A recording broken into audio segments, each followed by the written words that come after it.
I am delighted to join Secretary Norton and Secretary Schaefer and members of the Conservation Leadership Council here today.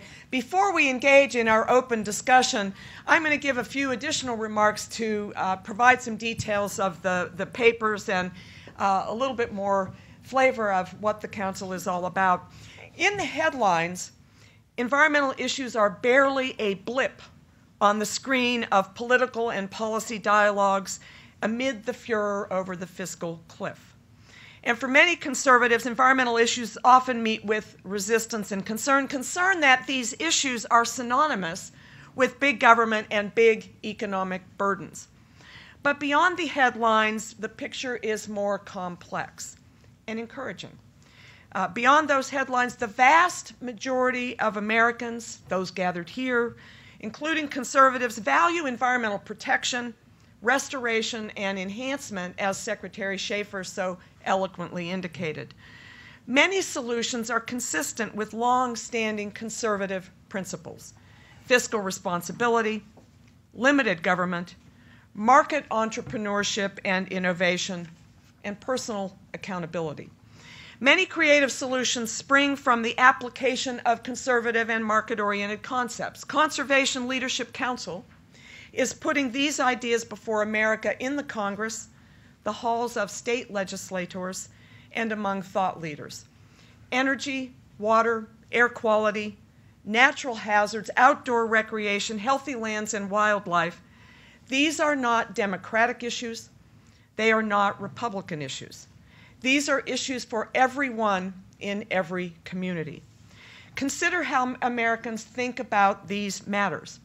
Some 80% of those polled by Gallup are concerned a great deal or a fair amount about river, lake, and reservoir pollution and water supply issues.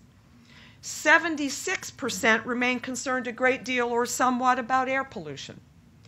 Even issues unrelated to human health poll fairly strongly.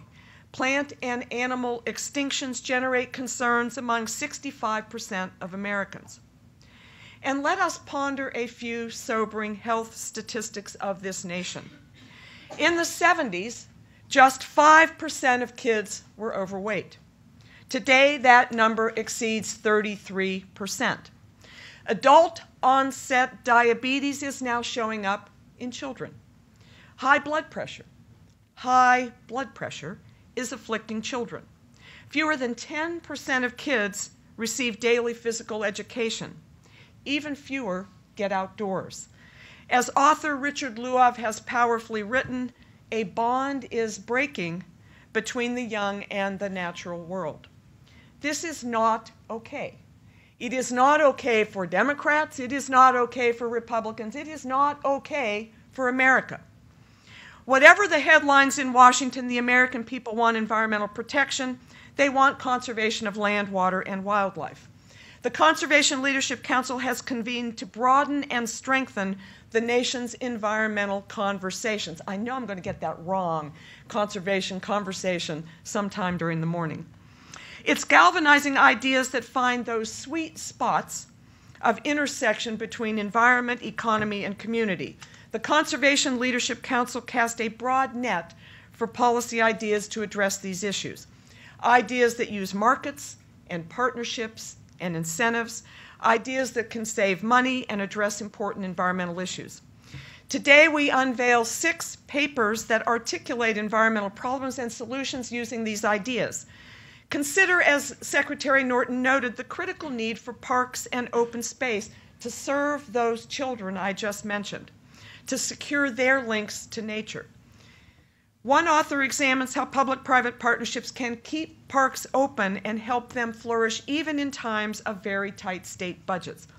State parks attract some 725 million visitors each year, more even than our national parks, at some 6,000 local sites.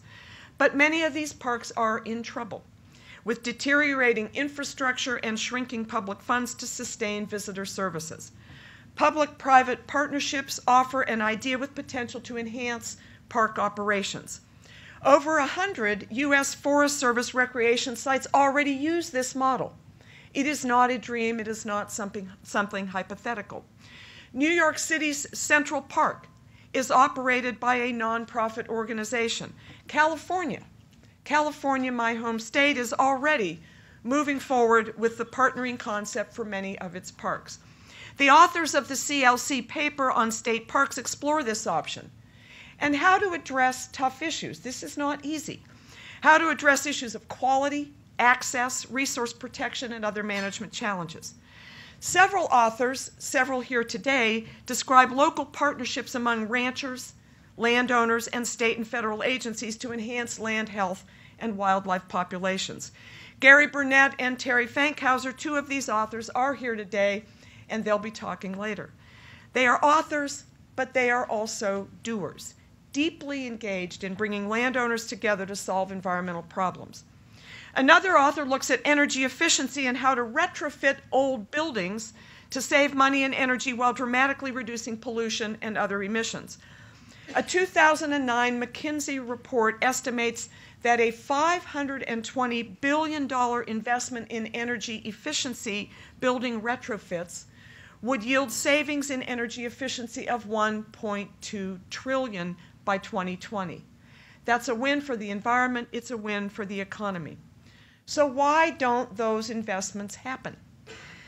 The Conservation Leadership Council author Stephanie Gripney notes two challenges.